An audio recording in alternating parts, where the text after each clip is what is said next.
Neat ప్రశ్నపత్రాల లీకేజ్పై ఢిల్లీలో ఆందోళన చేస్తున్న విద్యార్థులపై కేంద్ర బలగాల లాఠీ ఛార్జిని తెనాలి నియోజకవర్గం Congress party incharge doctor Chandu Sambasivudu ఖండించారు. ఢిల్లీలో రాహుల్ గాంధీ నిరసన ధర్నాను భగ్నం చేయడం అప్రజాస్వామికమని అన్నారు. స్థానిక మారిసుపేటలోని కాంగ్రెస్ పార్టీ కార్యాలయంలో మంగళవారం సాయంత్రం డాక్టర్ చందు సాంబశివుడు విలేకరుల సమావేశంలో మాట్లాడారు. బీజేపీ అధికారంలోకి వచ్చాక ఇప్పటికీ 170కి పైగా ప్రశ్నపత్రాల లీకేజ్ జరిగిందన్నారు.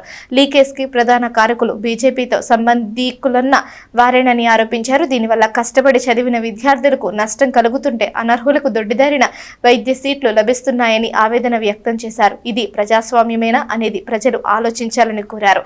అదేవిధంగా ఖరీఫ్ సీజన్ కు అవసరమైన ఎరువుల పంపిణీని ప్రభుత్వం పరిమితం చేయడం సబబు కాదన్నారు. వీరితో party Tenali town president Ponnuru Nagasurya Sasidhar, Tenali mandal president Penapati Steven Babu, Bhima Ramesh, BCCL అధ్యక్షులు డాగిపర్తి శ్రీనివాసరావు, ఎన్ని మల్లికార్జునరావు, పెనుగొండ శివకుమార్ పాల్గొన్నారు. బీజేపీ ప్రభుత్వంలో వచ్చే అధికారానికి వచ్చిన తర్వాత దేశంలో అనేక సార్లు పేపర్లు లీక్ అవటం, దగ్గర 176 సార్లు పేపర్ లీక్ అయినాయి.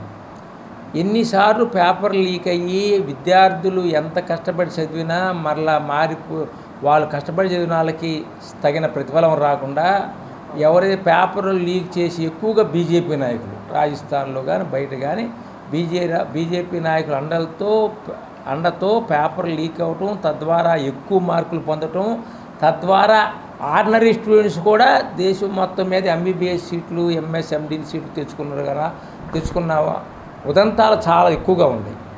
దాన్ని దృష్టిలో పెట్టుకుని ఎన్నిసార్లు కాంగ్రెస్ పార్టీ మిగతా ప్రతిపక్ష పార్టీలు ఎన్నిసార్లు డిమాండ్ చేసినా కనీసం విద్యాశాఖ మంత్రి ధర్మేంద్ర ప్రధాన్ని అసలు రాజీనామే చేయట్లేదు.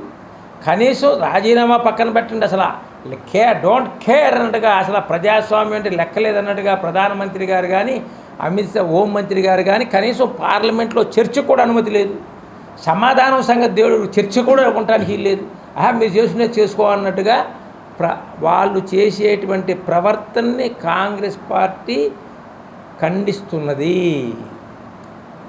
అలాగే విద్యార్థులు ఎంత గొడవ చేసినా పన్నెత్తి మాట ఇది తప్పే, వాళ్ళకి న్యాయం జరగాలని మాట్లాడే ప్రశ్నే లేదు ఇక్కడ. వాళ్ళు దీనికి వ్యతిరేకంగా అసలు ఏదో ఎక్కడో ఫారిన్ కంట్రీస్లో ఉన్న సీజేపీ కాక్రోచ్ పార్టీ వాళ్ళు పెడితే నిన్న 20,000 మంది కనుక ఢిల్లీలో 20,000 నుంచి ప్రతిపక్షాలు వాళ్ళు చెప్పినట్టు మాట 20,000 కుడి ఎడంగా కొన్ని వేల మంది వస్తే విద్యార్థుల మీద లాఠీ ఛార్జిని పూర్తిగా మేము ఖండిస్తున్నాం.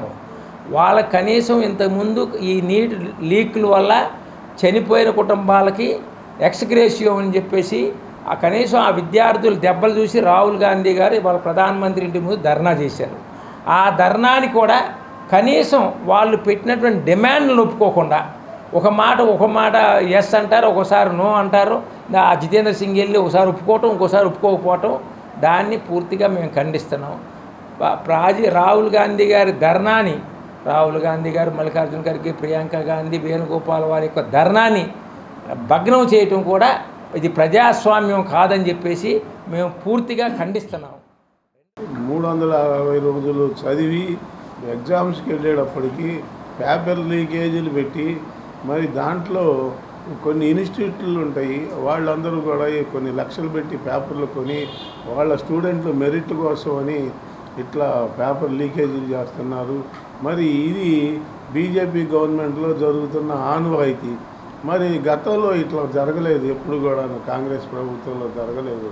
మరి ఈ రకంగా చదివిన స్టూడెంట్ ఏమో అల్లాడిపోయి చచ్చిపోతున్నారు, మరి చదవనవాడేమో మెరిట్లతోటి ఉద్యోగాలు సంపాదించుకుని వాళ్ళు పైకి వెళ్తున్నారు. యువత లేనిదే రేపు నవజాతి ఉండాలంటే యువత కావాలి. యువత కావాలంటే డాక్టర్ ఉండాలి. ప్రతి పౌరుడికి డాక్టర్ ఎంతో అవసరం. డాక్టర్ చదివే విద్యార్థులు ఇంటర్ అవగానే డాక్టర్ కోర్స్ నీట్ ఎగ్జామ్ని దాన్ని పవిత్రమైన నీట్ ఎగ్జామ్ అనుకోవాలి, కానీ దాన్ని తప్పుడు ఎగ్జామ్గా చేసి వాళ్ళు జనాలకి మంచి విద్యార్థుల్ని భవిష్యత్తు లేకుండా చేస్తున్నారు బీజేపీ గవర్నమెంట్. అది చాలా దురదృష్టకరం. చెప్పాలంటే నిన్న ఆడపిల్లలను కొడతాం జంతర్ మంతర్ వద్ద, అది చాలా మేము అవహేళన చర్యగా మేము భావిస్తున్నాం. ఎవరైనా